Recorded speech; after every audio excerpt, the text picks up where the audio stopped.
What's up, everyone? It's the best night of the week. Welcome to 614 Headsets. We're your hosts, Kyle Stout, Ryan Sayers. Say hello to everybody. Back in town. I'm excited for this one. Another guy that's juiced up like me. Wait till you guys meet this dude.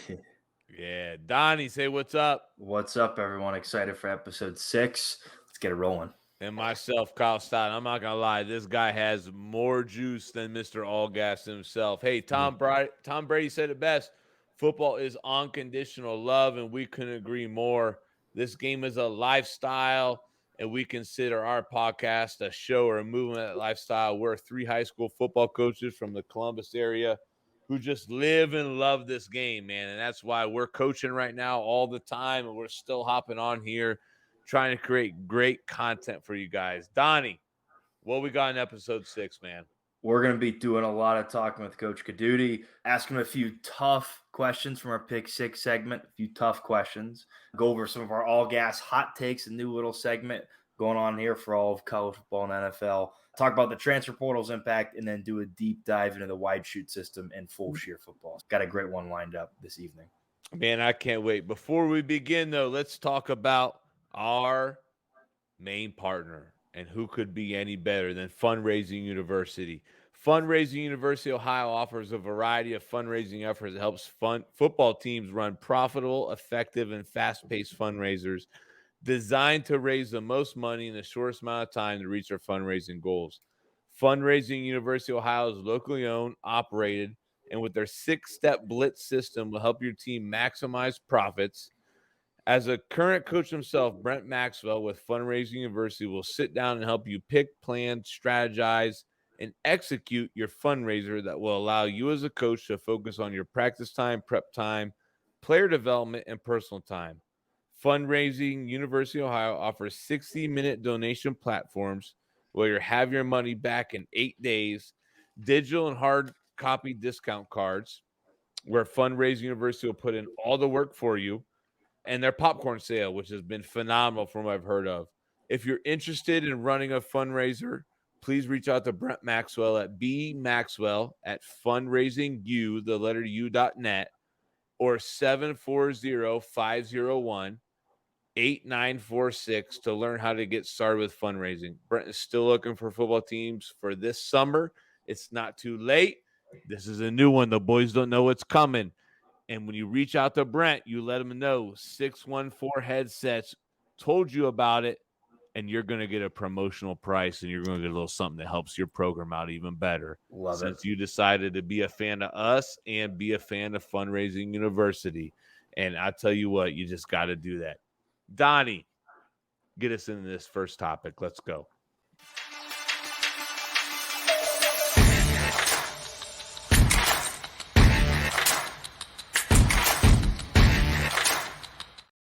Man, I'm excited for this guy, man. Coach Caduti, head coach, Full Shear High School, Full Shear, Texas. The Chargers, right, Coach? That's right. Let's Coach go. Carter. Purple.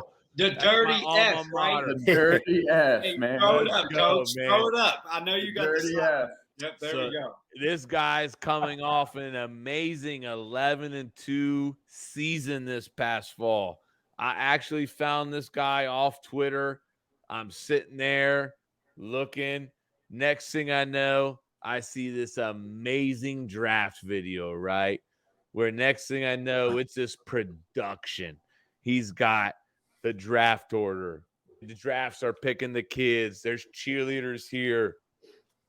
Electric, man. I had to reach He out. has kids in a suit, everything. Suit, I cowboy love that. hat. They do it bigger in Texas, baby. I love that. Added him and I reached out to him that morning, man. And thankfully, I'm so glad this guy reached back out to us. Is like, absolutely, let's talk. And I've been a big fan ever since I followed him, man. And I can't wait to talk more about it. You know what's really great, Donnie?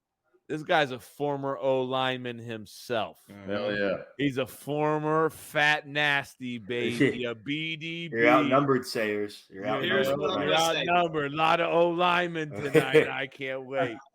I'm going to say this, though. Look, he's obviously lost the most weight and changed He's his the body. best looking O lineman on here. There's no doubt about that. And if you're watching the podcast tonight, everybody's going to recognize that he's Frank Grillo. He's a movie star, right? You're going to think we duped you. Not just that. Let's just keep going on. He's a Dave Campbell, Texas football coach's top 40 for under 40. He's going to turn 40 in 13 days. So I guess he just somewhat made that list. I know he made that list a year or two ago, but that's awesome, coach. He's a Glazier Clinic speaker. In my opinion, you can't get any better than the Glazier Clinics. There's no BS. There's no culture. It's just straight football. Best clinic out there. It's fantastic. He's a CrossFit Ninja Warrior guy, right, coach? I was. He was, from what I've read. Correct me if I'm wrong, hired in 2021. Yep, got the job 2 years ago. Hired in 2021. And as I looked back through Full Shear football before coach had some dark times, some average years, they might have had a storied background. I don't know. I didn't go back too deep. So I rolled back for a little while. Coach came in, had a good year his first year, what you would consider laying a groundwork, and then knocked it out of the park last year, man. 11-2, really established things. It's exciting. Coach, go ahead. Talk to us about your journey, because I know you have been all over, and just go ahead and spend a second talking about yourself or what's gotten you to this point.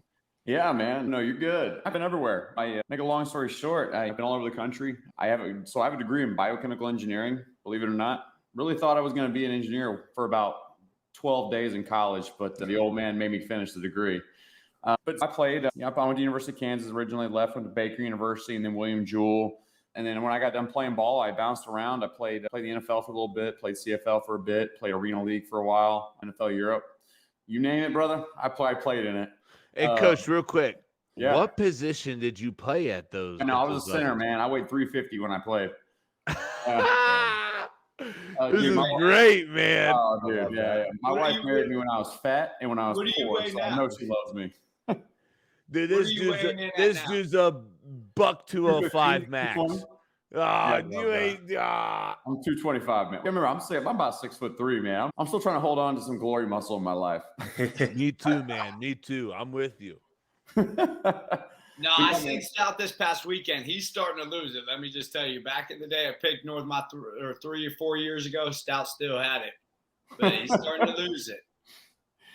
No, man. So I started coaching after I got done playing. Started actually at a small school in Southwest Missouri. That's where my parents were living. Started there at a place called Glendale High School. And then I went to Brigham Young University in LA Valley Community College. Then I was the head coach of a school right outside of Springfield, Missouri called Marshfield. So damn, man, that place was so country. We had Diesel Row in the back where the kids used to have the bumper stickers in the back that said "Diesel smoke makes me horny." It was one of those places, man, where kids would roll into the school with the fucking deer head hanging out the back out of the bed of the truck. They killed it that morning. Left there, man. Long story short, man, decided I didn't want to be a head coach anymore. Took a position coach job in Beaumont Westbrook High School in Texas. And if you don't know them, Beaumont was actually supposed to be the original Remember the Titans. So that school, this is no lie to you, man, that school did not desegregate until 1983. Jeez.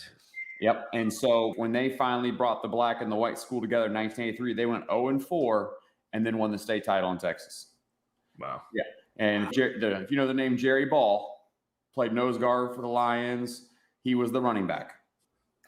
So it's a different place, man. In the 2.5 years I spent there, man, there's 5 guys in the NFL right now from that football team that I coached. Wow. Just dudes everywhere. It's just an unbelievable place, man. It's just Southeast Texas, down there by the border, Louisiana. That's just a different world, boys. That's a different world. It's so interesting for me because here I am in Ohio, but my cousin grew up and I'm a cousin. He's from Texas and outside the Houston area.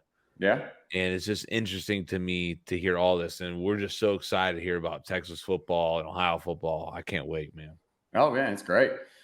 Ended up leaving. Went to a school called Tomball, which is north of Houston, with the guy that was the head coach in Westbrook. I went with him. He took a chance on me. Guy took a chance on me, man. If you know anything about Texas, man, these people, unless you're from Texas, it's hard to get in, man. It's like a cult down here. And so I wasn't a guy from Texas. And so this guy took a chance on me. So I went with him to Tomball. I was there 4 years. Interviewed for a job. Believe it or not, this tells you where Texas high school football was at the time.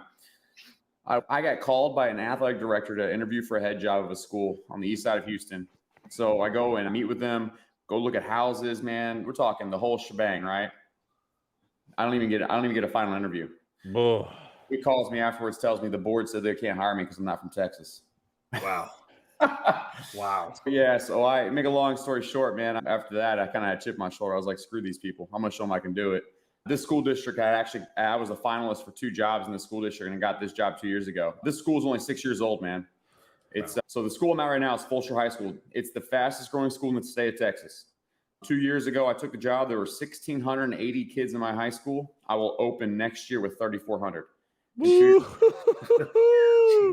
In 2 years, I'll have 5,000 kids. So talk to me, Coach, a little bit, because divisions go differently in different states. Yeah. I hopped on. It said you were 5A. Yep. Is 5A the largest in Texas, or So it goes to 6A? And so like in Texas, it's so big. There's so many schools in the state of Texas that each division is broken into 2 divisions. So there's a 5A D1 and a 5A D2. Okay. So when I first took the job, we were Division 2. We had, I think, 1,700 kids. And this year we moved up. Every 2 years you move up. They do the snapshot for population. But so this year when we moved up, we actually went 11-2 this year, and we played a much tougher schedule. I called it was basically the SEC of Texas football. When we jumped into this district, there's 9 teams. They take the top 4 and they go to the playoffs.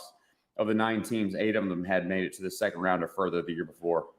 Wow. And real quick, because it might be different from both of our states. Yeah. How often, because you just talked about a massive jump that your school's going to go through. How often do they redo your enrollment and redo your redivisions? Every 2 years. Same here. Yeah. So do you see are you going to be 6A in the future? Or what? So, okay. Yeah.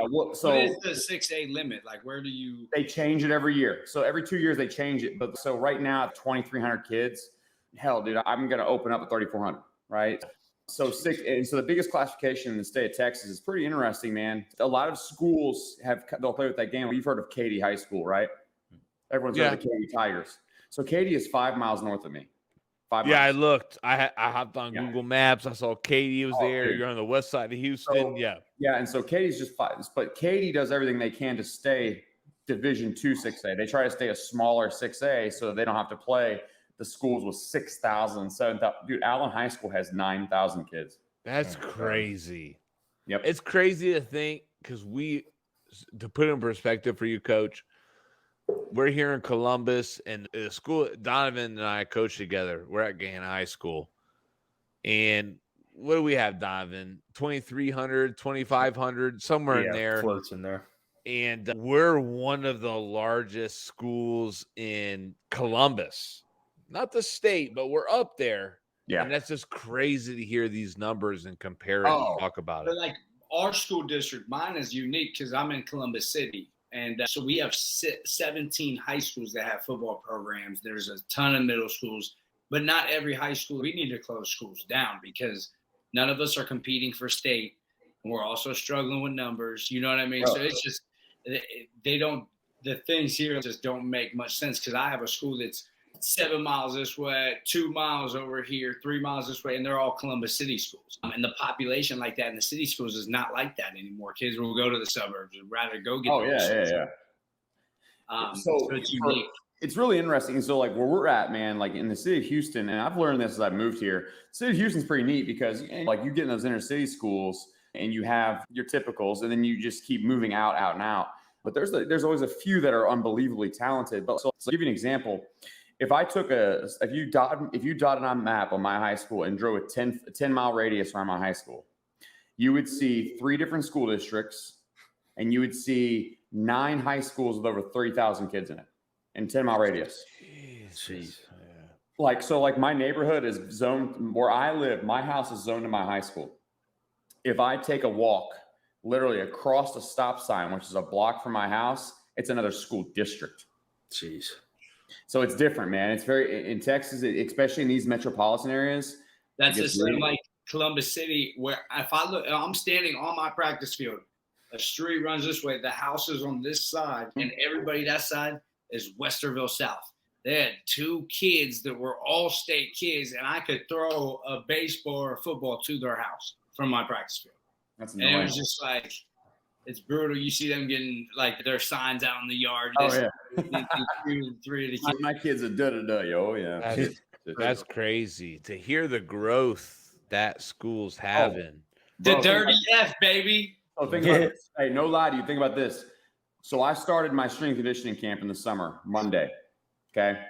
I had 13 football players move in. Wow. Like 13 guys, like new kids. One kid was from New York. One kid is from like the other side of Texas. One kid's from California. One kid's from Nevada. They're everywhere, man. I'm telling you, this place is, I've never been a part of it. Bro, they just build roads and build houses. They're building 30,000 houses in my school district in the next 2 years. I'm about to move down there, Coach. I'll coach the Come on, D line. baby. Let Come me get on, the baby. D line. Me too, Come baby. on. I'm a country boy. I'm ready to come Yeah, home. Let's go. Texas action. I'm I not a didn't talk country to guy. my I'm serious. wife. I'm not a country guy being from Youngstown, but I would love that. The Texas football is intense. It's great down there. You're from Youngstown? young. Yep. So my Dirty my- yo. You guys call it the dirty F down there, but we always called it the dirty yo or 3-3 yo. So my pops, so my old man before he passed away was living in Hermitage, Sharon, right there. NBA right So I over used to there. live on. I used to be up there all the time, man. Oh yeah, Hey, Youngstown's ghetto as hell, but they got some good Italian food. that's where that baby. Pierogies too. They're Oh, they're yeah, known dude. for their pierogies. Oh, And yeah. I'm gonna what tell I've you heard. this, but pizza joints, like when I eat pizza down here, it's terrible. The pizza here is just miserable. Oh yeah, because you grew up around a bunch of Italians, man. Oh, it's unreal. Up there, it's Yeah. unreal. I could name 6 off the top of my head that would blow the best one out down here. Wouldn't have guessed Youngstown is the Italian food spot. All right, Hey, coach. the mafia is still deep there too. Oh, It is. hell yeah. All right. So, coach, we got a pick 6 segment, right? All right, pick talk to me. 6 football. We love it. We're gonna fire out 6 random questions, and you have no idea what they are, and they are great this week. Donovan, go ahead and start it out. I'm not gonna lie, it was hard to pick too, because like we done it the past 2 weeks, and I'm like, all right, I'm using my best bullets first, and I'm like, crap, I don't know. No, I couldn't think of anything. All right, first one from me. What is the best sauce for wings? This is great. Oh, best sauce. I'm a garlic parmesan guy, bro. Love it. Now, Love it. coach, do you like the real Parmesan sprinkled on? Absolutely. Yep. Okay. Hold up a Different- second. But here's the problem. Different though. joints do it different around Yeah, here. here's the real problem, dude. I hate wings. I hate wings Really? on the bone, dog. I don't know Okay, why. so I was just about to ask, do you like Yeah. chicken nuggets or do you like traditional? I don't like food on a bone. So don't Ah, he's I a know, chicken man. nugget guy. chicken nugget guy. He don't like the wings. Hey, He I'm don't so sick. I bitch my mouth and eat it. Hey, there's a doesn't like time the and a word for place. it. There's a time and a place. Donovan. All Go right, ahead. second one. If you had to listen to one singer or musician or band, your choice between the 3 for the rest of your life, who would it be? Oh shit. Only one. Yep. Oh shit. You can listen to any song in there. It doesn't have to be the same song, but It one. could be the same artist. Yep, same artist, same musician, same band, single singer, whatever it is. Seven Dust. Okay. Oh, Yeah. guy's a juice Respect factory. it. I can bro. respect it. Seven Dust. I can Sayers. respect that. This is a true story, and I'll tell you why. I used to own a security company when I was playing in Louisiana and New Orleans and stuff, and so I used to do they used to do a lot of like club tours, and I would do their security. And the tour manager had pink hair and tattoos everywhere, and her and I were real close. See, he is what an animal. Worldly. Just like you I'm said, worldly, bro. Loving it. You a Rob Zombie fan, coach? I don't mind him. A little too much for me, man. Yeah. I still need a dude that can sing. Do you listen to any like rap and stuff with your players and stuff? Yeah, dude, man. Who's your favorite rapper? Who do you get down with? No, okay. I hate new rap with an undying Hate passion. it. I hate new With rap. you, man. I'm Hey. with you. I don't download Hey. it. It's awful. You guys are showing your age. Today right in now, the I'm weight not gonna lie. room, it was straight 90s Pac's greatest hits. Machiavelli was on the speakers, baby. I Let's roll. can't do the new stuff, man. It's No, I can't. bad. Hey, I say this as nice as I can, man. It's Me too. bad, man. Yeah. Listen, I'm gonna tell you this. I will say this. I get down with some of the new music. I just don't get down with There we NBA go. young boy. I cannot Nope. get down. Yeah, no. Little baby's a big one right here. I can't get Mr. down- Pop Smoke, here he comes. Yeah. You already I know. like Pop Smoke. I like Pop Smoke a little. Rest bit. in peace. Travis Scott's the guy here because he's from Travis here. Scott's good. Yep. Okay, You should- I could get down with him a little bit. He's Yeah. a little I tricky. like Travis Scott though. I'm not gonna lie. Yeah, I got a bunch of his shoes too. Trust me. Yeah. My shoe game's strong, dog. Oh yeah. See I wear a different pair of shoes every game. No lie. that? See, you're rolling there. I don't wear whatever Daddy Ward buys me. Whatever Daddy Ward buys me, I'll wear. I'm too poor, man. I gotta have clout with the kids, man. I'm starting to get grays in my beard, man. I wear my Jordan 13s and everything, but I don't wear them to the game field because we don't have turf, coach. I got grass. So Bro, I haven't played on grass in 9 years. oh, coach, I'm still painting my field, baby, every week. Oh, dude, these kids, hey, if I asked my coaches to paint a field, they'd lose their shit. What the hell? How do you pop a line? Send them to me. Send them to me. Maybe it's the O line in me, baby. But I don't care what shoes are on. Just put them on me. Let's Yeah, go to work. It's the old He's school an O old lineman. lineman, though. Hey Stout, he's man, a it real ain't about being flashy. You got. I'm ready to go to work. I played my entire last year in the Arena Football League wearing Jordan 13s. See, Put the most basic shoes Hey, on me, that's baby. why It's me and time to Coach grind and got. go to work. We rock the Jordan 13s when we're going out to work and we're going. Hell yes. So that's why we're juicing. Sayers, Coach, if shoot this man your questions. I'm gonna say this: if animals could talk, which animal would cuss the most? Which animal would cuss the most? Yes, A hyena. a hyena. Oh, good answer. that's great. That's a good answer. Hyena. I'm I with watched that. too much. Hey, I watched too much of The Lion King when I was growing up. I'm Oh, with yeah. that. They're always making fun of somebody. Yeah, that's a perfect one. All right, the next one. In football, we have a lot of this. We have useless things made. What is the most useless thing that was created for football that's out there right now, technology-wise? Whatever that you just seen, like flipping through a book, and you're just like, what? 7-on-7. Okay. Yes. Targeting rule. Yes, 7-on-7. dude, honestly, You're man, my honestly, hero. The most useless thing in football right now, this is no lie to you, is I cannot stand with an undying passion. I cannot stand it. I hate it. I hate the penalties they're calling for personal fouls. Oh yeah. Targeting, unsportsmanlike, can't celebrate. Dude, it's okay, guys. Have fun. I can't Time stand out. Can we talk about, are we done complaining about knee pads over the knees? No, they're not. No, Ohio. When's the last time your nobody, kids actually wore them over the knee? no uniform maker even creates pants or things that cover the knees. Are we done? Coach, I never do. listen, How- Coach, Coach, Only in time Texas, the only do they- time we wear pants is during games. I don't Okay. wear them in practice, nothing. so Coach, listen, do they kick the your same kids thing out in for Texas? being- What's Ryan, that? shut up with your They- bougie internet from Canal. Ryan, stop. Do they do the same thing in Texas? Is it the moment those knees are covered, they pull the kid out or try to do Oh something yeah, about it? 1,000%. Oh. It's an emphasis this year, and it's usually the first 3 weeks. And after that, they're like, "Coach, I don't give a shit." Yeah. They stop pretending at that point. They stop caring at that point, or the All right. one where hey, you need to cover his back plate. First of all, he's no lineman. His fat ass doesn't need a back plate, so just Yeah. tell him to go and cover it. Okay, it's interesting to see that is the same Oh, it's everywhere. from here to there. That's yeah. just wild. Yeah, that's a man. hell of a hill to die on. Knee pads. Crazy. All right, Coach. 2 more. If you had a time machine, would you travel to the future or go back to the past? Oh, you really want to know the truth of that? Yeah. I go back to the past when I was 18 years old and tell them how to gamble and win all the money in the world. Oh. Ooh, that's a perfect. All right. All right. I'm thinking back to the Interesting future take. here, bud. Interesting take. All right. Now, I had a different question. And then my wife and I were watching Bar Rescue. And I don't know how we got onto this topic. We started talking about school lunches. Okay. And I had to change this question. And I had to ask you, what was your favorite school lunch growing up that you can remember? Bro, the rectangle pizza with pepperoni. pizza. Love that. Square pepperonis. Rectangle pizza. It's so fun. Donnie, what was your best school lunch you remember? Probably, and it's weird because it's not a lunch menu item, but the French toast sticks. Those generic, Ooh, 4 French okay. toast sticks. The All sausage right, patties all are right. like, Were they still deep frying them? oh yeah, because you Dude. eat it and you'd be like, oh yeah, there's Oh. all the oil.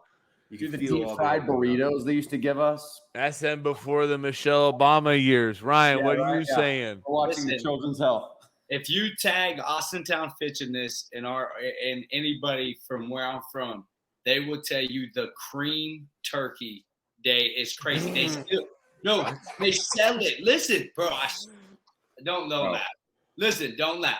They All right. sell it to the public still. Like literally, you can get it like throughout some weeks. They'll be like, all right, we're having cream turkey day, and people will go by. I would go. It was the best thing ever. I can't say anything. Bro. We're going to end this segment on cream turkey. Donnie, Yeah, I let's can't. go. I I can't don't say know what the hell anything. that is. Donnie, next segment. Cream.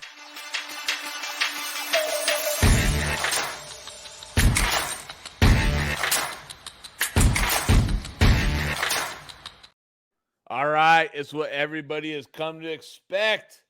Mr. All Gas, No Brakes. I'm not gonna lie though, this guest has more juice and more gas Wait. than Mr. All Gas. Go ahead and get this party started. And this is different today. This is a new All Gas segment. Go ahead, Ryan. I'm gonna tell you right now, he's senior all gas, no break. Like he's the, you know what I mean? He's the old guy in that. He got way more juice than me at his age. But look, I will say this: all gas, no brakes. Everybody's seen Salih from the Jets say that, right? When he got the job and everything. He took that from me, just so everybody knows. I said that I had a Trademark. hashtag on Twitter. Who- Wait, It- shut up, Stout. isn't That it was to say Saleh? Stout. Shut up. I'm pretty sure it's Salah. Salih, whatever his dumb ass name. It's Salah. But Jets continue. coach. Nobody's gonna remember anyways. Continue, So look, Ryan. getting to him, right, at the Jets. Is Aaron Rodgers going to win a championship this season with the Jets? Let me hear it. Donnie, put that visual up for us. So the question is, Aaron Rodgers wins a championship, whether it is a conference championship or the Super Bowl this season with the Jets. Our fan vote, just so everybody knows, all gas is yes, all brakes is no. 83% all brakes. Coach, We got a smart Kadudi. guest group. let's start with Coach Kadudi on every question. Coach, what do you think? Hell no. It's still the Jets, man. No, no chance. There's no chance. They're missing so many pieces, man. Smart they can't man. win. It's a bad culture. Smart No. man. Good. Donnie, go ahead. So this is tough because I still think Aaron Rodgers is a top 5 quarterback in the NFL. Call me crazy. I still think he's top 5, but like he's definitely not winning a Super Bowl. He's not beating the Chiefs. He's not beating the Bills. He's not beating the Bengals. And like us in the NFC itself, I don't think his team is good enough or better enough, even with him being a top 5 They're quarterback, not going to beat the 49ers. Dolphins. They're not going to beat the 49ers. They're not going to beat the Eagles. They're not going to beat the Redskins. They're not going to beat any of those teams. Redskins. Yeah, oh yeah. The Tim Commanders. Rangers. Don't know who they It's- are. It's a die-hard. Look at the jersey in the back And corner. Jersey bro. in the back, Coach. He's I a saw the diehard. Haskins I- jersey. I knew it was over. I had to sneak in a little Eagles, 49ers, Redskins, but no, all breaks on that one. Hey, I'm not gonna lie to you. I'm with you. I'm on all breaks on this one. I think it's a big year to see what Rodgers still has. I think last year when you watched Rodgers, he looked frustrated. Oh, yeah. He looked like almost like at times like a bad leader, a bad teammate, made bad decisions. It was an uncharacteristic year for him. He turned the ball over more than he ever had in years previous. I think it's interesting. I just think in the division he's in, though, it's just too loaded. I think the Jets had their hurrah type of a year, but it's not a year that's sustainable for me personally when you look at everybody else that's even in just that division. I'm going to I tell agree. you, Hey, it's all breaks too. I gotta go all breaks. This is a dog pound year. We're winning it all for sure. Watson's Oh, gonna my take it over. God. We're about to we're about to just take the league over. It's gonna be an easy year for the Cleveland Browns. A lot of things that I've been seeing just from their social media team, I know they're just going to dominate every team across the board. I think they might go undefeated this year. That's enough of that. Oh, Hey, this is where my mind was. Aaron Rodgers with the Packers for so long, I said he wouldn't even beat anyone in his own conference. And I started listening off the 49ers and Eagles and Redskins. And you guys just all sat there and listened. Flip it. He's not beating anybody in the AFC. no. And he certainly wouldn't beat any of those three teams that I listed if they made it to the He's not Super beating the Bowl. Bills. He's not beating the Dolphins. No. Ain't happening. I will say this, though. I will say this. I truly think you never know. With Aaron Rodgers and the Bad talent asshole. that is around him, He's terrible. you honestly, no, I'm being dead serious. We're taking these takes, but I He's a top wouldn't be quarterback. surprised to see them in the playoffs, and you just You're never just know. trying to It play could go devil's either advocate. way. You're playing No, I'm devil's not. advocate. It could go either way. You I sound just I saw a little something in Rodgers where I don't know. I think this is a massive year for him Oh, yeah. to see. Deshaun was it- Watson was it with the- way better. But was it the Deshaun issues you were Watson. dealing with at Green Bay? Was it not, or that who you is? Hey, Hey, listen, Deshaun Watson's going to be better. He's going to come back down to Houston and give him some Stop size. it. All right. Donnie, throw up question 2 and let Ryan talk about it. Coach Prime, my guy. Is he going to be bowl eligible first season? Coach Kadoti, go ahead, my guy. Absolutely. The Pac-12 sucks. Coach Prime's cheating his ass off. They've got unlimited amount of NIL money. It's happening.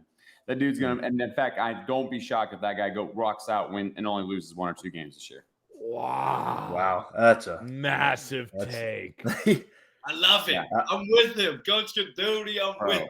it's gonna Ryan, just continue that train. Just seeing what you're gonna say. Just continue that train. You see what I'm going to say? Go ahead. Here we go.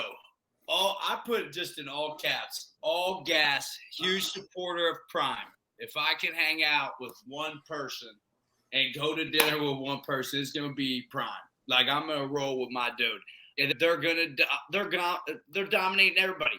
Colorado State, Oregon State, Stanford, Nebraska. They're gonna upset 2 of these teams. I'm telling you, they're gonna upset a few teams too. I'm telling you. Arizona State. It's easy money for Prime. He's bringing his luggage, and it's Louis. Oregon State's gonna win the Big 12, the Pac-12 this year. Wow. with the Clemson Wow. quarterback. I Watch. forgot he went there. You know Yeah. what's interesting? So I threw to create that fan vote. I threw this out on our Twitter. I threw it out on our coaches group chat. I threw it out on our players group chat. I wanted to get a different perspective from a lot of people. This was the most divided and Okay. closest Oh, yeah. question ever on all of those different polls. For me, I'm in all breaks. I look at that schedule and I'm a Coach Prime guy, man. I love the things he's about. I love the staff he's assembled. Dude, Sean Lewis and his O-line coach and everybody else he brought on. They are going to be an exciting brand of football. I just don't know with the schedule and everything else. I don't know if they're bowl eligible year 1. But I'm going to tell you what. I'm bought in. Let's get real. I'm bought in. I'm a believer, and I'm going to watch it. But I'm going to go all breaks on this one. I'm with Stout on this one. I think. Listen, I love his kid at quarterback. Literally no gas. Or going I all love, crazy. I love Coach Prime and his attitude he brings, and I think when a couple of these Pac-12 teams ship off to the Big Ten next year or year after, it's going to help them a little bit. But I don't see them. I don't see them beating USC or Oregon or Utah. They're I don't see them beating beating USC. UCLA, Oregon State. I think they lose to Nebraska. I think they lose to TCU, who I think is going to suck this year. I think 3 wins is their ceiling, and that's because they're playing, I think, one FCS team. Really? Yeah. I They, think they, Wash- there's just so I much think change. Washington State sucks. I think Arizona sucks. I think Stanford sucks. I think Arizona agree. State's gonna suck. They're I beating agree. USC. They're going to beat USC this year. They're gonna, What? Ooh. That's enough. You are crazy sitting here saying they're going to beat USC. You Oregon are game are the 2 wild. games I'm like they're gonna lose. But Stop it. let's get real. Do you know I- who the quarterback is for USC? But you want to know what's so exciting? Just the way we're arguing over it. Everybody that's else what he's is bringing. too. That's what he's Everybody bringing. else is too, and it's just The luggage exciting is to Louis, see. boys. I think in time he's going to do great things, and it's a crazy. You looked at that fan vote, you looked at everything else. It was so divided. We're divided. It could go either way. He's there 3 years. Yeah, where do you think he's going next, Coach? Florida State. And you know what? Norvell's gonna get fired. 3 years. Interesting. I like that one. Donnie, last one, baby. Let's roll. All right, Ryan, talk about it. Okay, the larger college football conference separate away from the NCAA in the next few years. Will they separate? Here's the thing. I think it's a huge point. I didn't know this stout. I'm dead. I'm so serious until I read our script and everything. And then until I started reading it and digging a little bit deeper into some of these other things people have wrote, I think it's a huge thing to look at with the Big Ten and SEC separating and going away from being with the NCAA. I'm giving that all gas. I think it's happening. Yeah, I talked to a bunch of those guys. And they're trying to pull away. The biggest difference is you've got these schools that have NIL money that's almost unlimited, and then you got a school like, I'll give you an example up there, like Toledo or Miami of Ohio, where those are Division I schools that are just trying to keep up, and they're just at a different level. I think that really what you're going to get is you're going to get 3 super conferences. I think that's going to be the elite of the elite, and then I think they're going to break away. To be honest with you, I think the NCAA has found themselves in a situation, man. I think they're going to fall apart. I really do. I think they're screwing it up. They're not regulating a lot of things. NIL, transfer portal, man, it's falling apart. And I think that's there's a reason I won't go back to college football, man. It's a disaster. And I think that at some point in time, something's going to give. And I think there's going to be 3 conferences that are just going to break off and make their own world. I'm with you. And it's interesting. To me, I said all gas. And the only thing from what I read and what I understand is, when is the question? You look at the SEC, you look at the Big Ten, you look at Notre Dame, they all have these massive media rights deals where they don't need the NCAA. And you look at the NFL, you look at college football, they keep growing too. And with this new thing that we all have experienced and seen is this NIL. And all of this is tying into, there's going to be a time getting that money back to the players and splitting away, and the bigger conferences leave.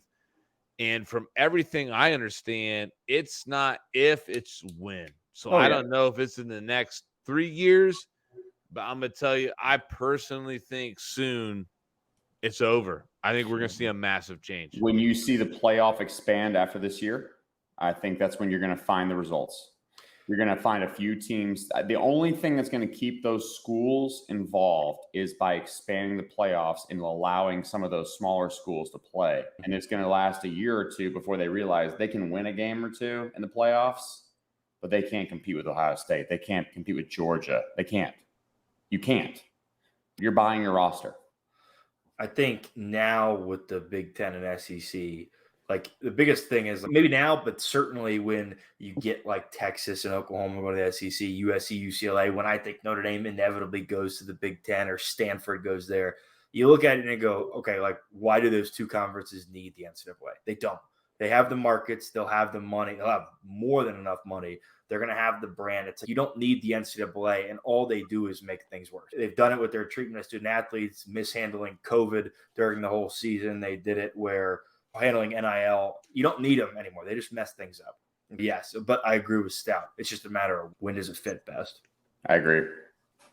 It's going to be interesting to see what happens, man. It's a great take, and the interesting thing for us as high school coaches is the trickle down. How does it change what we do, which kind of takes us into this next one. So, Donnie, get us into topic 2. I can't wait to hear this. You're in there.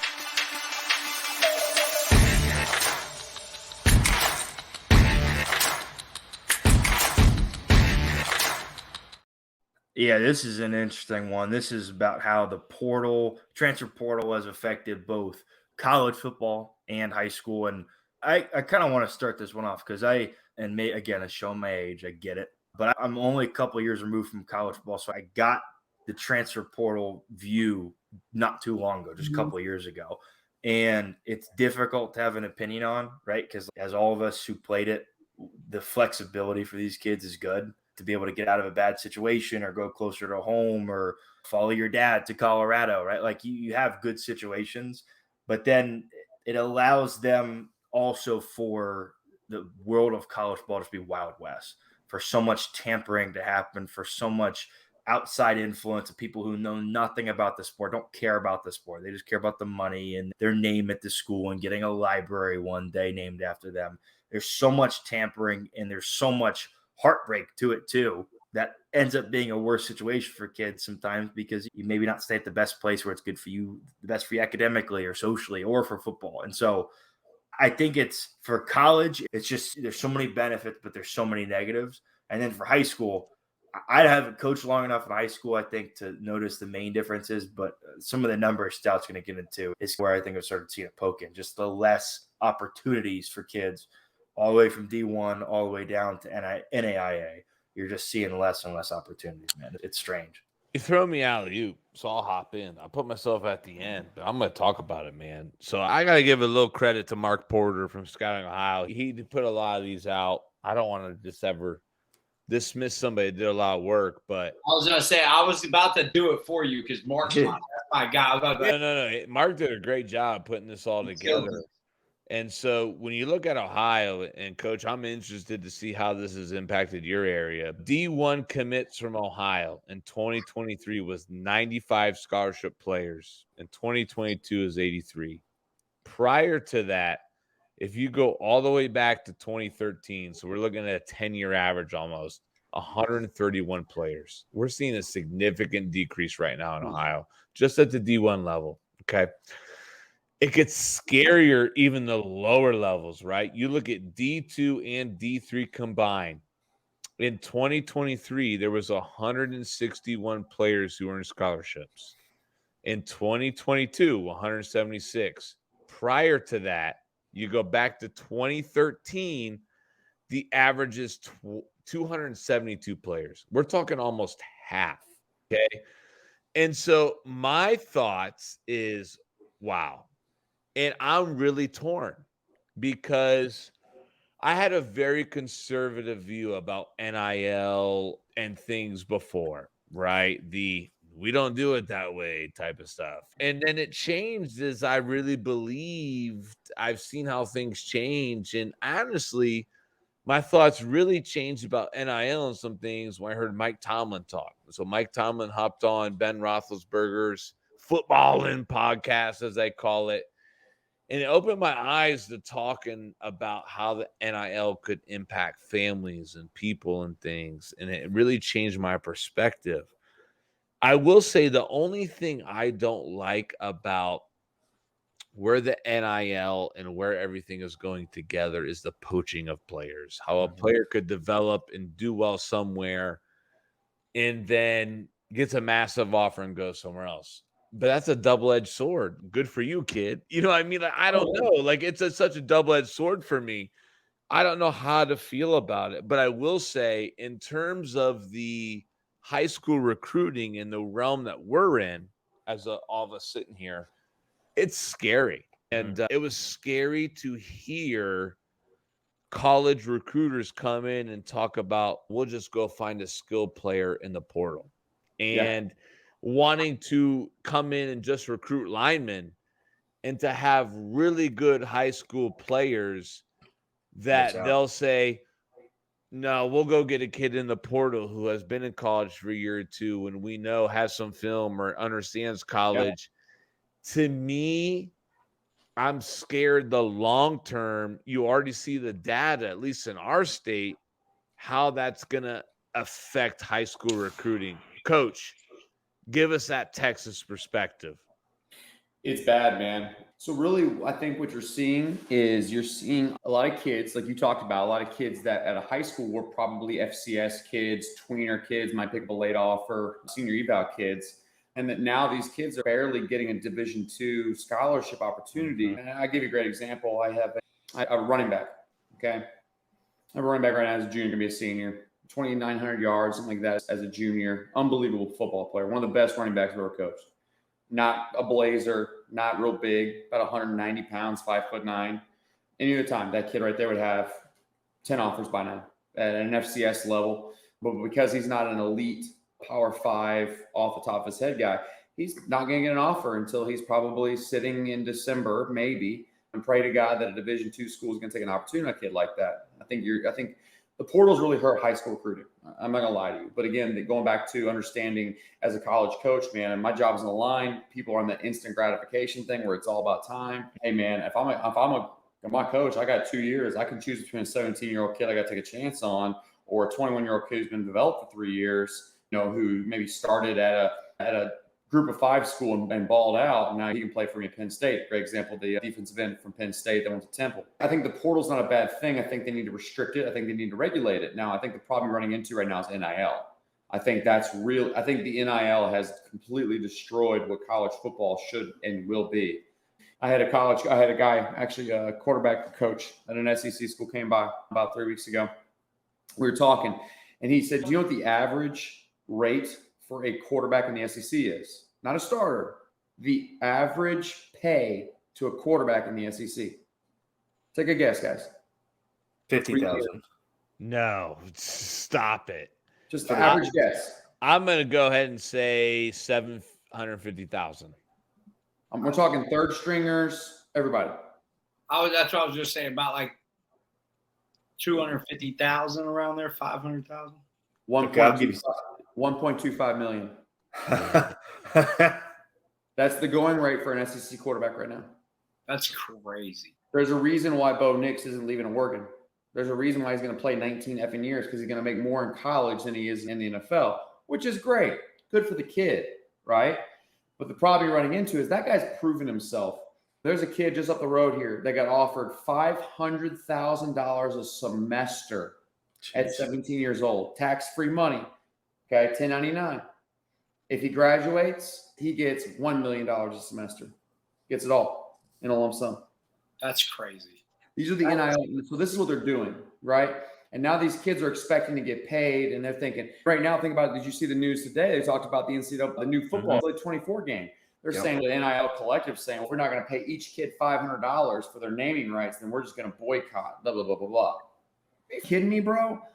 Shut up and just enjoy the fact that you're in a video game, kid. Yeah, seriously. And I guess I'm struggling with it because now you bring in, we talked about this before, right? You bring in those street agents. You bring those people that don't really give a crap about those kids. Now you have agents for 17-year-old kids that are making 3% of that $1 million. And these guys right here are making a living on some 17-year-old kid who don't know them damn different, man. It's getting up. It has to regulate. Is it good in Texas, like high school? Are you guys doing it with high school football? They put it on legislation this year. They're going to talk about doing it. See, it's just interesting because it got shut down for us. It got shut down massive in Ohio. But it wasn't even a question. No. It was interesting to hear the perspective of Tennessee. So last week's guest, Tyler Maintenance, they have it just within the last year or so. And it was interesting to hear him say that it's not really something. Yeah, it's there, but he said for him, most of the time it was kids who have already seniors who have graduated and getting ready to go to college. Hey, like for me, what I would be scared of is just, bro, like in the city league, it already gets crazy with the parents. And for us, like when we went to Gahanna, we had a situation with one of my parents going to one of their parents or one of their coaches. Even we just have a little different environment, a little crazy out there. But what's going to happen when the kid that's maybe down the road and is making a little bit of money out of this, and then the mom or dad's coming to me? Hey, that's something that's hey. That's money now. People are willing to kill over that. Coach, quick question. Yo. Are the public and private schools separated in your state? Yes. So they're not even the same governing body. And that's one thing about Texas that I love. Wow. So this is go ahead, Coach. And because I know Ohio and Pennsylvania, I know those schools, like they brought them together. I think it's bullshit. Don't get me started. That's a whole other story. But here, instead of having private schools, we have public schools that have open enrollment. We have a few. It depends what district you're in. So to give you an example, we're not open enrollment, but the very next district next to us, District Reynoldsburg, they are. Really? Yeah. So state championship this year, 6A, 5A, 4A. 2 divisions, right? So you have 6A, 5A, 4A. You have the 2 divisions. That's 6 games. That's 12 teams. 11 of those 12 teams are open enrollment. Wow. The 6A Division I state championship game in Texas last year has been the same 2 schools for the past 3 years. It's Duncanville and North Shore. South Dallas, North Houston. Both of those schools, 22 and 22, that's 44 starters. Of the 44 starters, 37 did not live in that school district. Wow. And see, we experienced that a little bit on our level. So what do you experience, especially with private schools? Private. So we get into that, not as much with the open enrollment. To give an example, we made it to the Final Four last year. Oh, congrats. And we lost to a very storied program who's on their 6th or 7th stage. I don't even know at this point in time. Must be. Oh, wow. And they had kids from over 50 counties on their teams. Because it's the age-old here in Ohio, it's not so much open enrollment. We have a massive public versus private thing going on. You name the Lakewood St. Ed's, the Akron Hobans, you name it. And it is the whatever it is. And I'm not a whiner, man. I'm not sitting here whining, but it's just something. At the end of the day, it's just so different. It's very interesting. It's so interesting to hear the perspectives of other states, and that's what I like to hear. And so for us, it's not about the private schools aren't the problem. The problem is those open enrollment schools that can get kids in. I don't think. Look, Stout, I'm gonna disagree that it's like only the private schools now. It's getting crazy out here. Go on Twitter right now in Columbus, Ohio, and Central Ohio. Look at these transfers. There's transfers going all over this city right now. Oh, yeah. A lot of them are going to only a certain 3 schools, maybe a certain 2 schools that are in Central Ohio, and they're seeing all these kids going to those schools, and it's maybe just moving into the district. Yeah, maybe they moved into the district, maybe a school shut down that's close by, maybe they may have lost their coach something, then they're all moving into these different schools, or maybe they're moving into one school. But for us, I think it is just an issue in general right now with kids in high school. I miss the day, like I miss Northeast Ohio in this sense, because in Central Ohio, it happens a lot more. In Northeast Ohio, like, dude, we have one kid that was different, that was not from Austintown Fitch and didn't grow up from Austintown Fitch. One kid. I'm with you, man. I think it's a generational thing, and I'm sitting here and it's tough with knowing the teams in Central Ohio. There's only a certain few in Central Ohio like they all go to. What's tough is obviously we're a team this year that has been attracting some of that stuff, so I can't shy away from it. I just think that the landscape has changed. I think it has been a trickle down of college football. I think what we see at the higher levels trickles down to families and to kids. And the game has completely changed. I'm with you. Like it is completely different from when we were there. I don't know what the long term is going to be. It's messy. I just hope we protect this great game, man. You know what I mean? And we don't lose what was so great about it. I'm scared that the high school football is going to go away and we're going to go straight to AAU stuff. It's just going to be all these 7-on-7 coaches coaching football. Because really for us, the rule of not letting us coach, you said you can't even coach your 7-on-7 in some tournaments. There's times we can't coach our kids or whatever, like in 7-on-7 stuff or like really coaching ours. We have some rules like that, but they can go get coached by a person that's not certified or a person that doesn't do the CP or all the classes we have to do. And it's cool. And I think the scary part too is like what Coach said, but like around here in Ohio, we're scared of, okay, you pass NIL in Ohio and now all these private schools who have all these massive backings and all this money now have NIL money. And that's what we're mega scared of. Is it changing or is it just becoming public what's actually happening? Oh, for sure. It's probably, yeah, Coach, like absolutely. But now it is a free pass and even you're pouring gasoline on the fire. And that's what we're worried about. So it's interesting. I'm scared. And I just wonder, are we going to be a 30 for, is football going to be a 30 for 30 down the road? The next decade or so about this NIL or transfer portion. I think there's positives, which we've all talked about, but there's a lot of negatives. And I don't think anybody knows what's right because it's situational. At any time you can make an argument pro or con. I transferred, man, and I sat my year and I did my thing. It was cool. Like you do, Yeah. you deal with it. Like At least you get your punishment. That's where I think not punishment, but you have to sit your year. So I think that's changing. And if any of you guys know, correct me if I'm wrong, they did that. I think that was part of COVID. No, COVID was just the extra year. So that the extra years, we're going to see some. They changed it right before COVID, I think, or right after, where it was like, nope, no more sitting out. You get one free pass. And then COVID. Yep, COVID gave you the extra on top of that. There is a legislation passing in Texas. It's going in legislation right now in Texas that they're talking about allowing kids here one free transfer. Jeez. I personally think at the college level, you should get a pass. Because we've all seen it, man. These college coaches that leave, it's not the system. Here's what I think. I talked to the O-line coach at Arkansas at a clinic one day. We were talking about this. And he and I agreed. You can transfer one time, but you got to start. You got to be there for 2 years. You got to stay for 2 years. We need 2 years, one free transfer. We need stipulations and oversight, is what you're saying. 100% agree. The problem is we just don't regulate anything. With Like, NIL and there's no transfer regulation. portal, we need, like what you said, oversight, regulation, governing body, red tape, something that locks this thing up to be better. And this is great. Donnie, it's time to talk about this man's offense. Let's go.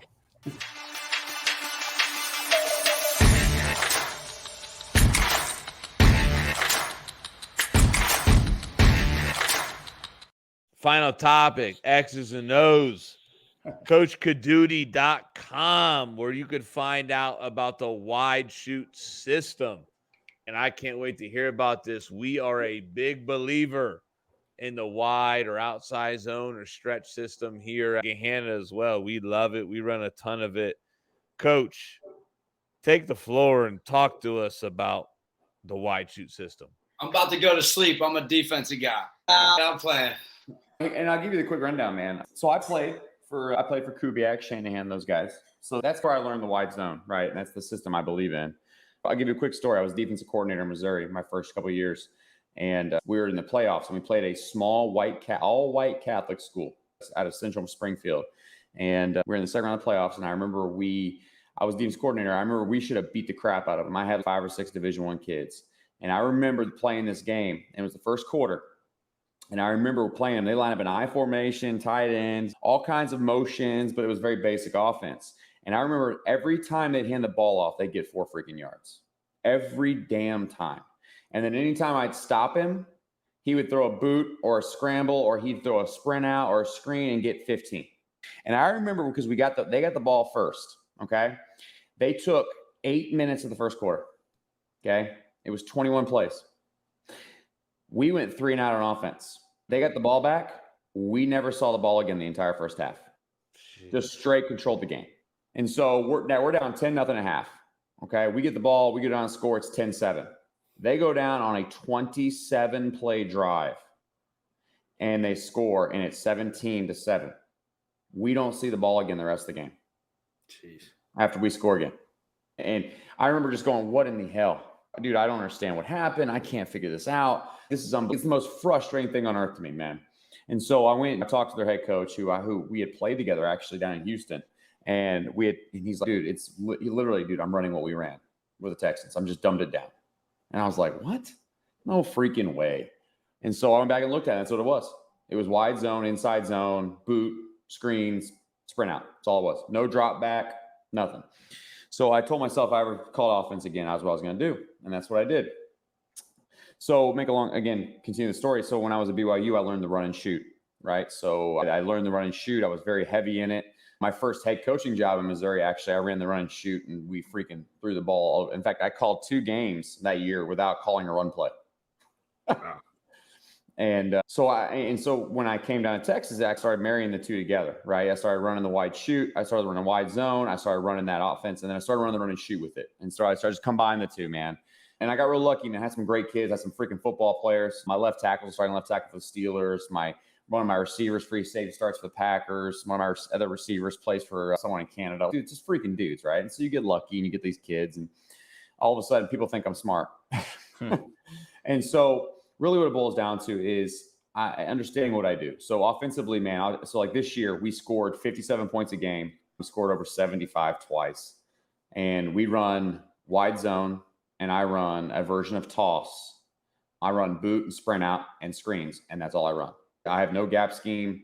I run no gap scheme. I run no drop back, and everything based itself off of the one play. So wide zone strong to the right, everything's based off of it. I was teaching one of our new coaches today about it, just understanding how this is my day one install, and this is everything that goes off of it. This is how we run our screen off it. This is how we run our play action off it. This is how we run our boot off of it. Here's how we run all of our complements off of it. But my O-line doesn't know anything different. My O-line they know 2 blocking schemes on run. They know 1 pass protection, which is their play action, which is wide zone. They know their screens, which are blocked the exact same way. And people started asking me questions about it and just how we did it. And so I put a bunch of hours into it. I was like, you know what? Let's just put this together. People keep asking me about it, and I have no problem sharing stuff. But I spent weeks putting this thing together, and I was like, you know what?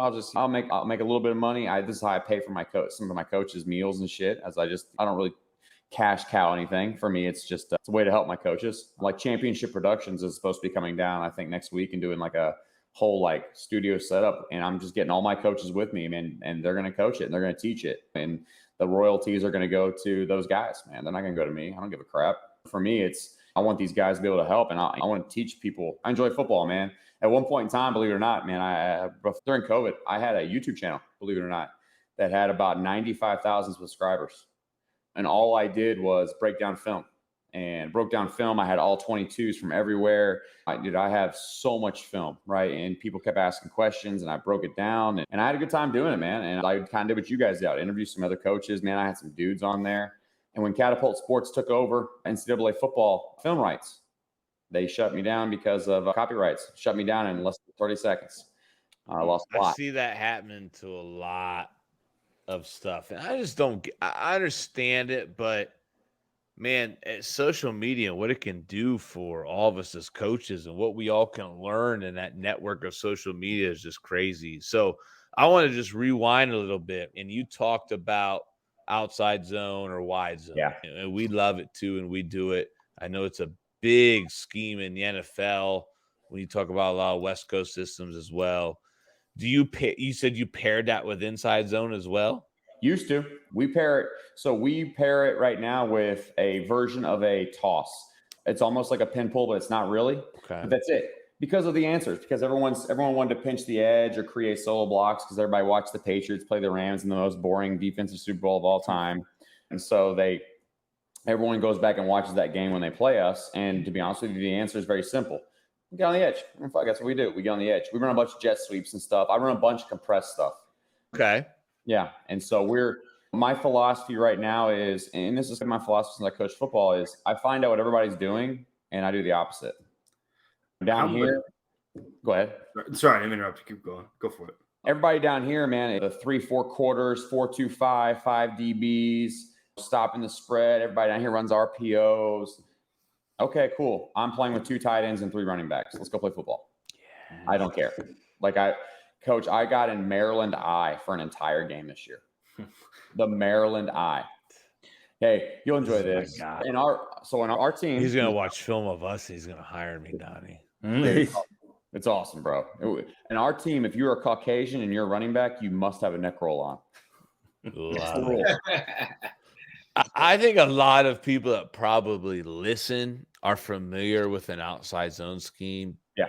But you want to know what, before we talked, the run and shoot has been a term I've heard. Yeah. But it's not a popular offense that a lot of people talk about. You know what I mean? And I think you hear about the air raid, you hear about the spread. I had to do a little research about the run and shoot and things. When I did a little research about the run and shoot, it said it was started here in Ohio. Is that correct, Coach? Yeah, it was. Glenn Ellison. Is that correct? Tiger Ellison. He called it the lonesome polecat That's it. because he would overload one side with an extra wide receiver and run his QB the other side. Talk to us about what makes the run and shoot unique for people who probably don't know about the run and shoot. Yeah. Everybody on here. So in a lot down here in Texas, the big thing you hear people talk about Art Briles and the deep choice concepts. That's a thing, right? That is a very simplified version of the run and shoot. So the run and shoot is, if I had to break it down for you, the most simplistic concept, it's backyard organized football.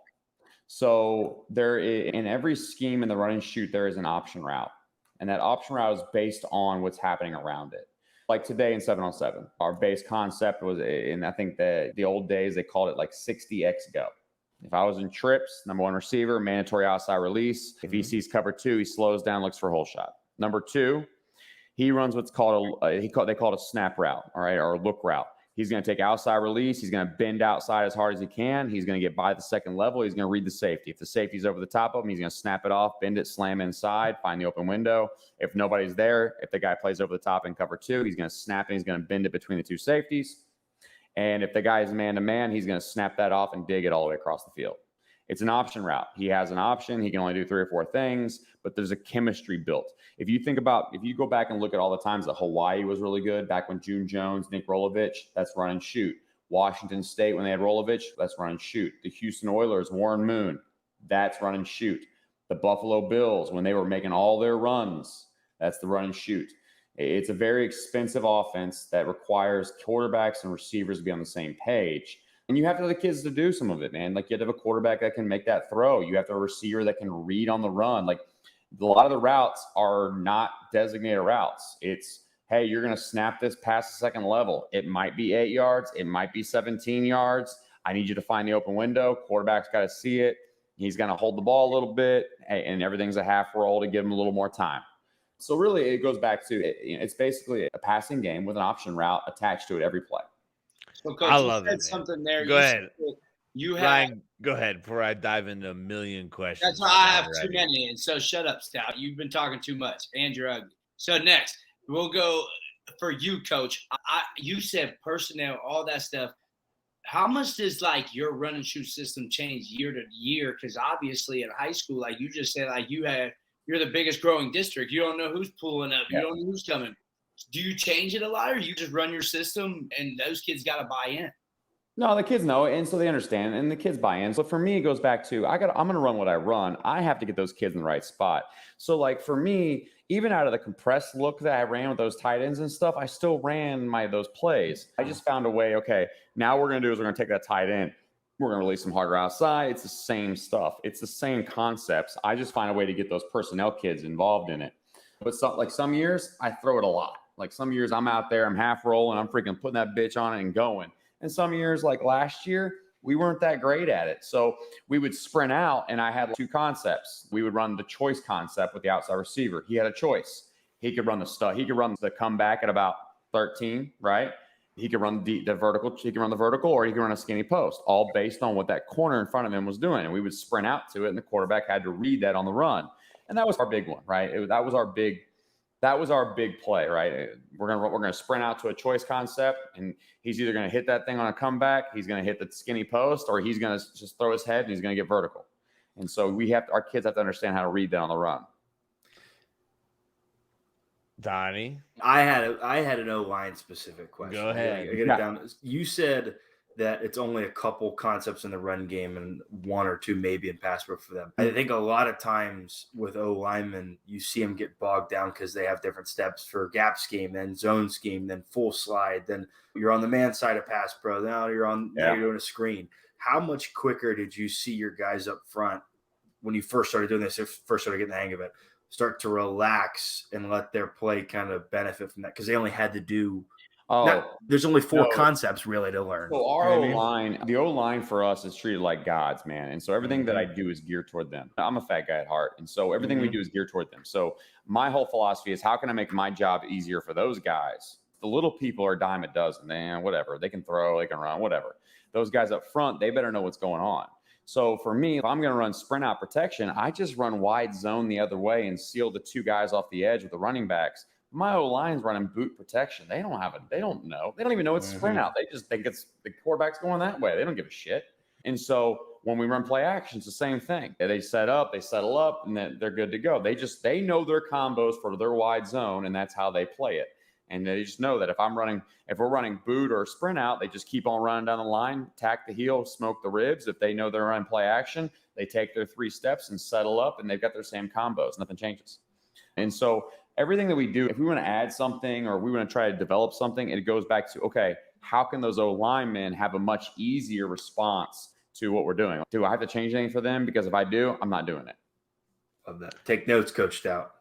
Do everything for the O-lineman and the O-line I already coach. do. Stop it. It's a little bit. I'm very interested. The pretty boys the ball. That's all you can. So what's interesting for me a little bit is getting into this run and shoot a little bit and talking about it. Obviously, it talks about it's at its core. It's a lot of motion. It's a lot of different things. For me, as I start to think about it, what do you do to win? So I'll rewind. Here's where I'm going because this is great for me. We've started to experiment with some of these option routes. So the majority, like you said, the passing game is a lot of option routes. Historically, that has not worked well for us and a lot of coaches you talk about. What do you do, or what's the secret to get the option routes to work at the high school level? Practice. You run option routes. We run, so like we have drills where we run merry-go-round, pat and go, whatever it is, and we'll run option routes. Have the slot seam read here, slot seam read here, and they're just doing this. You read the safety. What's the safety doing? What's the safety doing? What's the safety doing? And the big thing is the quarterback and the receiver have to be on the same page. I thought you were doing this. They can't think. They just got to know. I know my kid, if he sees this and I hold, he's going to bend it in. I can throw it. Like tonight, I had a new kid playing slot receiver that just moved in. And he did something. My quarterback was ready. He was like, oh, and my quarterback threw it. And it was kind of one of those awkward, it looked forced, right? So then I was like, hey, man, come in here. And I brought one of the other kids in and said, hey, run the snap route, run the look. Hey, I'll show him what we're looking for. Kid runs outside. And as soon as he passes second level, he peeks. Quarterback doesn't throw the ball. He sees him holding it. So he knows, I'm snapping that thing off, comes across the middle, quarterback hits him. Because the quarterback was looking at the safety, robbing over the top of it. You know what I'm saying? So our receiver's running the seam read, and he's looking, and he runs by a second level, and we tell him, snap your head and look. If the quarterback throws you the ball, get ready. If he doesn't throw you the ball and he's looking at you, you better freaking snap that thing down and get across because the quarterback sees something that you don't see. And so you have to be on the same page. It just takes time. It's expensive, man. It really is. And you have to, for me, I don't have drop back, right? So like that stuff comes out of sprint out or boot. So for us, our kids are rolling to it. They're waiting. And that's another interesting point because for me, what I see a lot around us is it's really hard to protect sprint out. So as a play caller, when I think about it, not off the boot, I understand the boot concepts were great. How do you protect that sprint out side of things? And I think you already touched about it a little bit about your O-line goes maybe the other way and you seal the edge. So we got to remember, like all I run is wide zone. So I run wide zone. So kids are going to flow. They flow to what we do, right? There's no second guessing, kids flow. So if I'm going to run sprint out to the right, I run wide zone left up front. I just take my either tight end or my H-back, whatever it is. He is the first man outside the tackle. My tailback runs. He gets the second thing outside the tackle. Quarterback gets his depth, and he starts running. If I run that and those kids aren't, and the defense isn't flowing for the first 3 steps, then I'm just going to keep running the damn ball. Let's get real. They're not honoring it. We're just going to keep going with it. And so everything we do develops off of that. So I don't waterfall protect. I don't pin and wheel. Again, it goes back to those kids are running boot. They're running boot protection the other way. See, I think that's what is very interesting to talk to you about tonight because we don't see that around here. You know what I mean? I think a lot of traditional spread offenses or the air raid offenses, they're going to reach, they're going to set a wall, they're going to try to set the edge. That requires teaching. And it does, but and that's what I mean, though. It makes it very hard. Defenses understand that, and they're going to blitz that edge a lot. You know what I mean? And so that's why I was so excited to hear your perspective of how you do it because I read that a lot of the run and shoot is sprint out. So it's interesting It's to all- hear it's- about how it's the all sprint out or misdirection is half roll. built in. Yeah, it's all sprint or half roll because it takes longer to develop, man. It does because you have to read it on the run. I love it. Coach, I'm how much excited. do you dig into the defensive side of things on your team? Say that again. How much am I involved in the defense? Yeah, how much do you dig into your defensive stuff? Don't touch it. I just tell them what I want. My first year here, I hired a DC. I said, listen, this is what I ran at Westbrook. This is what I want. Make it happen. I want 3 high. I want this guy doing this. Other than that, I don't give a shit. My first year, I loaded everybody on defense and said, stop people. I don't care how you do it. And now I'm different now. So I'm different, man. My philosophy is different. I'm that guy, dude. I go for it every fourth down. I punted the ball 9 times all year last year. barely we try to, if we're by the 50, if we're at our 40, we're going for it. I don't give a shit. I call plays going on for I'm going for on 4th down. So I know I have 4 downs. If it's So less I than don't- 5, we're going for it every time. If it's 5 or less, we're going for it every time. Yeah, But don't- for you, what are the defenses in Texas that you're seeing a lot more of nowadays? What's a lot of the defenses? It's a good question. when I first got to Texas at the big level, everybody ran the 3-4 quarters, the 4-eye tight front. They ran that. So that was how many years ago? I'm sorry, Coach. 7 years, 8 years ago. Okay. The past couple years, I've started to see some people move to some things that I still see that a lot. I'd say probably half my games I might see that. But right now, I think the big thing right now, you see a lot of the 3 high trap 2 stuff, a lot of it. I don't see it as much because of what we do offensively. You can't run that. That's what I was going to ask you is like, how much is like what you on film? Isn't that tough? You're saying a lot of teams are on RPO games are running this stuff. Uh-huh. Right? So you're not seeing what they're going to present with you. So you gotta understand. So going back to it, if I think you're a 3 high, if you have 5 DBs on the field, I'm gonna run 22 personnel or 32 personnel the entire game. I'm just going to, because I'm just not gonna let your DBs play football. I'm gonna make them tackle. That's where it's brutal for us. That's what St. Charles did to us last year. They had And the other thing is we do a bunch of motion shifting. We do a bunch of that stuff. We're under center a lot. We run a bunch of jet, a bunch of rocket stuff. And so my philosophy on it is real simple, man. I don't care what you run defensively. I don't care. We tell our kids a lot, like really, I don't really scout guys. I watch our film more than anybody else. I just find out who your fish are, who I want to attack. But for the most part, I don't give a shit what you run. Because you can only run so many things against what we do. For our philosophy is I just got to make sure my kids know the rules. Because there are times we'll see flavor of the week, man, because we do some weird shit, man. I'll be in a compressed set with 4 receivers to a side and my running back's over out wide in a jet motion. I'm running to a freaking 7-man blocking surface. And so we'll do stuff like that, but we'll shift into it, motion into it. So for me, I can't really say, hey, they're going to be in a 3-4 quarters. They're going to read number 2. So that's really what we see. And I'd say the 3 high. And the other thing that's starting to come back here is just the old 4-2-5 cover 3, man. That's what I was going to ask. That's what we run. I run 4-2-5 cover 3 single high. That's become a thing here. I was under my first 2 years, but now we go over front now. Yeah. Really, a lot of times, I run tough and we go double B. We just go rock double B gaps and let it ride. I see, because of what we run offensively, I see a ton of double A gap blitz. I see a bunch of people that just want to blitz us. Right. I'm starting to introduce more this year is dropping back our weak side DN, right? Like we call it our Leo in our defense, but dropping him back, trying to run a lot of more sim pressures and stuff this year. So we'll see how that works. That stuff doesn't bother because it doesn't matter with you, right? Like with we're so compressed, you have to be very sound in what you do. And that's what I found is you can do all the sim pressures and the fire zones, all you want against sweat. But dude, if I run up in fucking Maryland I double tight, buddy, you better not sim pressure shit. That's literally what St. Charles did to us. And we lost 42-21, whatever. At the beginning got scraped, and it was because we're blitzing, we're trying to blitz, and then we finally just went like bare front. We went engage. Their kids at this point were just kicking our kids' ass, running down our throat. It's a mentality, man. I'm sure you guys know. So like for us, we played week 7 or 8. We played Manville High School, which is probably one of the most talented high schools in Texas. It tells you how talented they were. Garrett King, do you remember him? Oh yeah, Miami. Oh, Derek King was the quarterback.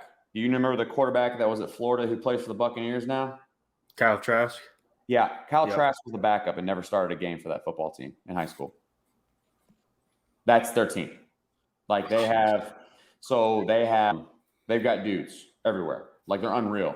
And the only way we can play with them, we can't. Coach, I'm slow. My kids aren't fast. I don't have athletes. I got some running backs. I got no line that blocks the dicks off. We line, Coach, this is no lie to you, brother. We line up in the double tight, straight T and ran wide zone and boot and wide zone all the way down the field. 3 yards behind line of scrimmage, 3-point stances, and said, let's fucking go. Yeah, it really, and the crazy part is my kids are so brainwashed, they love that shit. They're like, Coach, this is awesome.